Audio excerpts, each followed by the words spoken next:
Hello, this is Craig Bennett, and this is part two of the showing you guys how to read some of the charts. And this is basic, but and I'll go more advanced on later videos.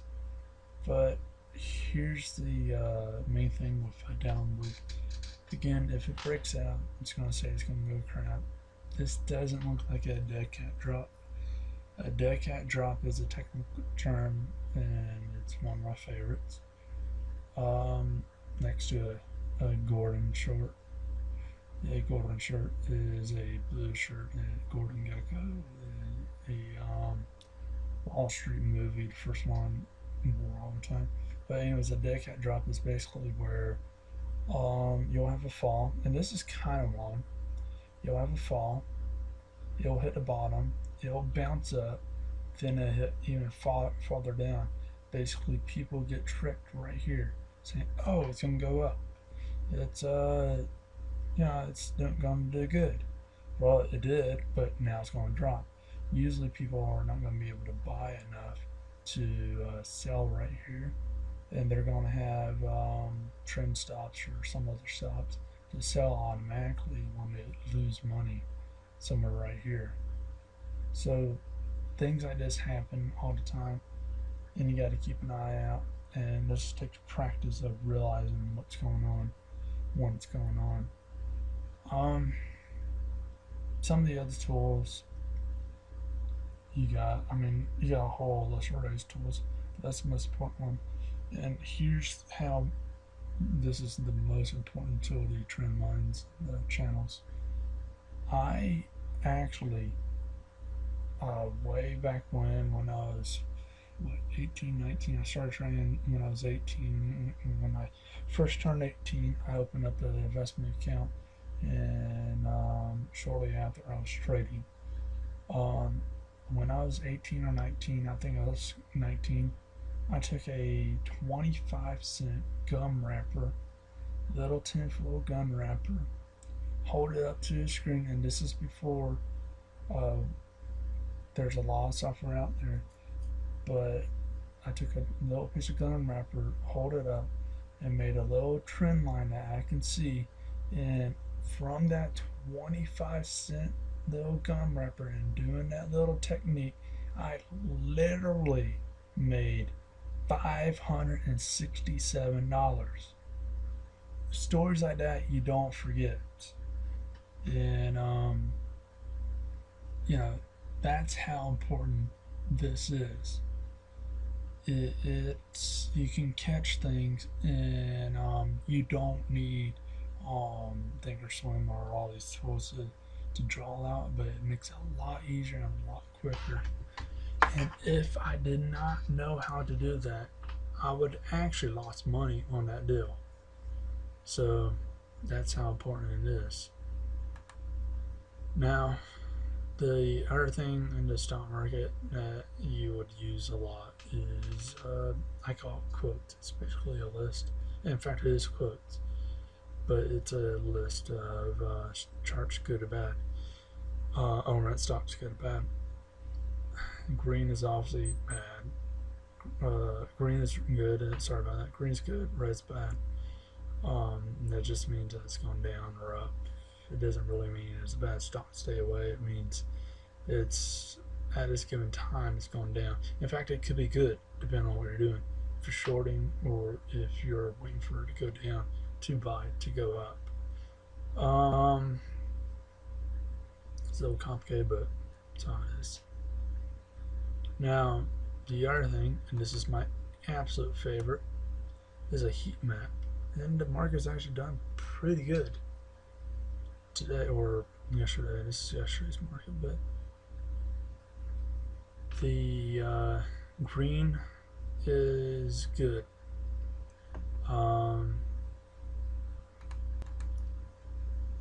Green's good, red's bad, black is neutral. The more it's green, like this bright colors, the better it is for that day or whatever amount of time this chart goes to. Red is the brighter it is, the worse it is, and you don't really see too many black that often. The size of it is just the size of the stock. This is what you're seeing is the entire stock. So it's if you can trade it, it's there. If you can't trade it, it's obviously not there. This little picture that you see right here is a screenshot that I done June 11th. This is when, in fact, I got even written what happened. I've never seen it this horrible, and I got it right here. Basically, what happened, and a lot of people probably gonna get mad at me for getting a little political here, but it's the honest truth. And if you're in the stock market, well, suck it up and get over it. If you can't suck it up with political stuff, then you need to not get in the stock market and watch one of my other videos that's making websites or whatnot. That's not really dependent on the government. But anyways, what it basically says is I never seen the market crash this fast today after Obama possibly his actions. I don't think Obama did this. Like, I mean, he did this, but I don't think he followed through, luckily. I mean, he might have given this record. But he said it was going to, basically Spain was in trouble.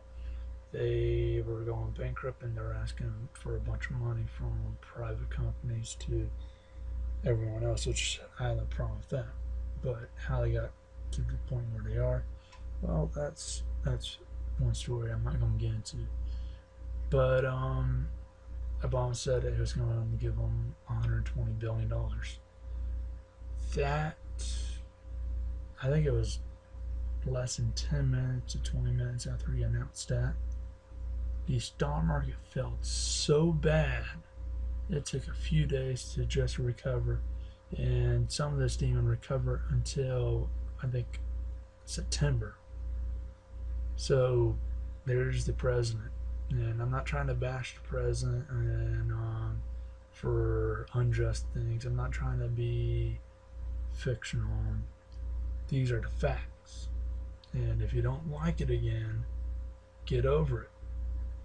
Because if this bothers you, then you're going to lose so much money in the stock market, because you can be patriotic all you want, and you can be I don't know, hopeful as all you want, which is great.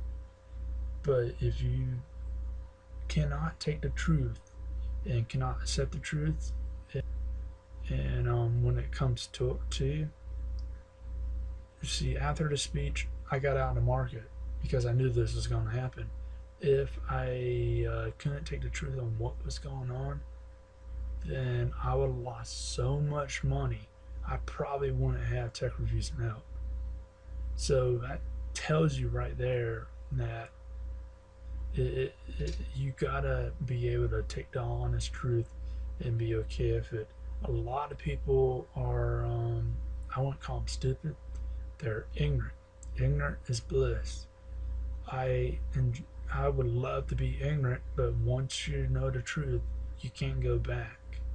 And if you're going to do on the stock market, you can't be ignorant. You have to know the truth.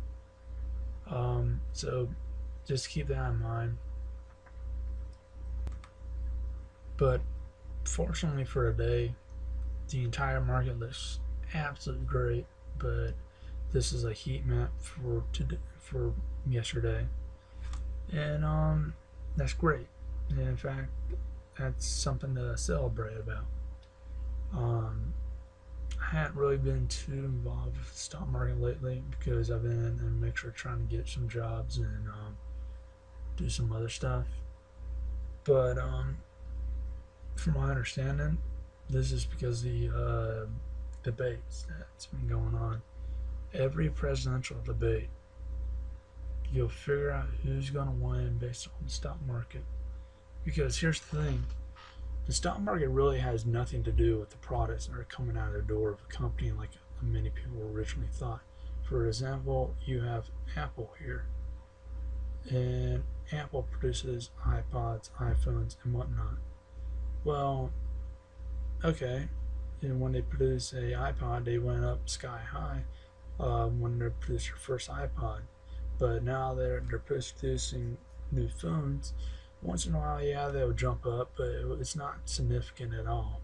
You see GE, they're producing some pretty cool stuff, and when they produce something new and announce it, their stuff doesn't go up. Some of these gaming companies that are in the stock market, when they announce a game, their thing doesn't go up. It's about reputation. How many people knows about this company? How many people like this company? And from there, the people are going to buy into it, because what you're doing is you're trying to spectate what the spectators are going to do, and that's the honest truth. You're not looking at the products. Majority of the time, and this isn't a lie, I don't even know the company I'm trading. I know the symbol, but I don't know the company. I don't know the long term. I don't know the short term. I don't know who runs it. I don't even know if what country they're really in besides in the country I'm trading. Saying if it's forex, then I have to know which place they're at. If it's within the same country I am, which is the United States, they have to know that. So that's a thing to keep in mind, and a lot of people cannot grasp that easy. The reason why these debates kick off the stock market as it is, and you can figure out who's going to win, is look at Fox News, MSNBC. Those are the two major. Fox News is more Republican, MSNBC is more Democrat. And between the two, look at the advertisements and look at the news. If, say, for example, when Obama and George Bush was going at each other, when Obama said something, and this is before he got elected in, when Obama said something, the stock market started going up, especially around debate times. And I knew instantaneously there, whether I liked it or not, and I'm not going to say which way I was at, he was going to get in. And you can figure out the same thing that's going to happen here. This is the, if I find any more information on the, or if I find any more information I want to give on the charts, I will try to do it on some other videos, individual videos. But this should give you a generalized start. If you got any questions, then please feel free to ask me anything at Tech Reviews and Help. Just go to the contact page, and my information is under there.